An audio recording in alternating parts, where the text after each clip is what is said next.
Next up, we're tackling the railroad handcart puzzle. You'll find the cart stalled on the tracks with its wheels missing. But don't worry, I'll show you the fastest way to get it working. Right as you approach the cart, look on the ground immediately next to it. One of the missing wheels is sitting right there in the open. Pick it up and snap it onto the cart. Now for the tricky part. The second wheel is locked away and you'll need a key to reach it. Head into the shed on the right and you'll see the sniffer going into the restroom. You're going to have to follow it inside.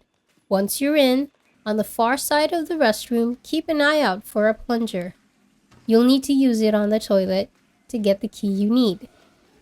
With the key in hand, head back outside and look for the shed on the left. Unlock the door and make your way upward until you reach the far end. There, you'll enter a narrow room with the wheel at the end of the hallway. Be ready to sprint outside the moment you pick it up.